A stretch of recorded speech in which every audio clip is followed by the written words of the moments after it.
день. Иван Шамякин. Ах, Михаліна, Михаліна. І вось адчыніліся дзверы. Я трохі не ахнула. Не бойцеся, ніякай нечаканай сустрэчы не адбылося, бо ніякіх рамантычных гісторый у мяне ніколі раней не было. Я ўпершыню бачыла гэтага чалавека. Ён быў звычайны. Мужчына год 30, хударлявы, стройны, з выразным, але не сказаць, каб прыгожым, проста так сімпатычным, як кажуць жанчыны, тварам. Сэрца маё ёкнула і сарвалася з месца ад таго, што мне падалося, што даўно-даўно і вельмі добра я ведаю гэтага чалавека. Ён з маёй мары, з той дзявочай. Калі ўпершыню пачынаеш думаць пра таго, хто павінен прыйсці ў тваё жыццё, узяць за руку і павесці за сабой, стаць бацькам тваіх дзяцей, пачынаеш уяўляць яго і ствараеш вобраз выдуманага абранніка. Ён быў такі, Александр Дзямідавіч, з маёй дзявочай мары. Гераіня не адразу прызналася сабе, што закахалася ў гэтага чалавека. Пасля я думала пра нашу гэту сустрэчу ў калідоры з гарэзлівай дзявочай весялосцю. А больш я ні пра што не думала. Праўда, мне было так хораша і весела. Весела жылося, весела працавалася. І, далі Бог жа, за ўсе 5 месяцаў з дня нашага знаёмства ні разу не з'яўлялася думка, што гэта каханне, і што яно можа разбурыць нашу сям'ю, зрабіць нешчаснымі Геннадзя, Сашку, Антаніну Аркадіўну. Адзін раз, праўда, мне стала страшна. Ляжала з мужам, ён цалаваў мяне, а я падумала пра яго, пра Александра Дзямідавіча. Захацелася, каб ён пацалаваў мяне. Тады я спалохалася, што са мной робіцца. Можа, цэлы дзень на душы брыдка было, быццам зрабіла штось дужа паганае, амаральнае. Ён жа жанаты, Александр Дзямідавіч. Але здалося так, што Александр Дзямідавіч таксама закахаўся у Михаліну Казіміровну. Аднойчы, калі яны ехалі ў аўтамабілі, ён прызнаўся ёй у сваём каханні. І тады ён сказаў: ціха-ціха, я люблю. Быццам вельмі моцнага, п'янкога і незвычайна салодкага віна каўтнула я. Закружылася галава і захацелася смяяцца. Але я маўчала, аддаўшы вочы дарозе. Ён паўтарыў гучней: люблю. І як бы задыхнуўся і яшчэ ніжэй схіліўся над рулём.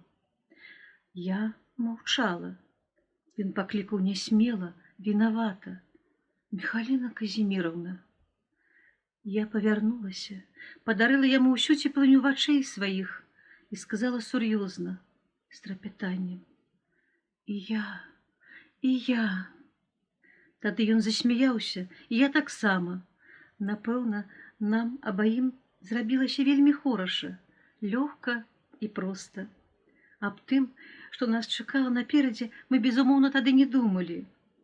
Мы нібы перадужылі цяжкую перашкоду, якая раздзяляла. І цяпер зблізіліся, зрадніліся. Адразу адпалі ўсе фармальнасці і ўмоўнасці. Мы маглі гаварыць пра ўсё на свеце, пра самыя патаемныя і самыя інтымныя рэчы, якія могуць гаварыць толькі вельмі блізкія людзі. Михаліна разумела, што каханне яе грэшнае, што каханне іх грэшнае. Хацела пахаваць яго ў сваім сэрцы, але не змагла. Усё, нічога не было і нічога не будзе. Усё застанецца ў маім сэрцы, заўсёды пахаванае. Але паклікаў ён, і я на ўсё забылася, на ўсе свае зарокі. Ён шапнуў мне ў школьным калідоры: Михаська, я чакаю цябе сёння за рэчкай, у бярэзніку. І я пабегла, як васьмікласніца на першае спатканне, са страхам, з нецярпялівым трапятаннем, з радасцю і болем. Потым мы сустракаліся колькі разоў, вось так, хаваючыся ў дальніх пералесках. Хованкі такія не абражалі. Была ў іх і рамантыка, і рызыка. Навокал красавала вясна, лясы поўніліся каханнем, і мы адарваліся ад зямлі і ўзляцелі ў неба. Здарылася тое, што непазбежна павінна было здарыцца, калі двое, не юныя ўжо, вось так кахаюць.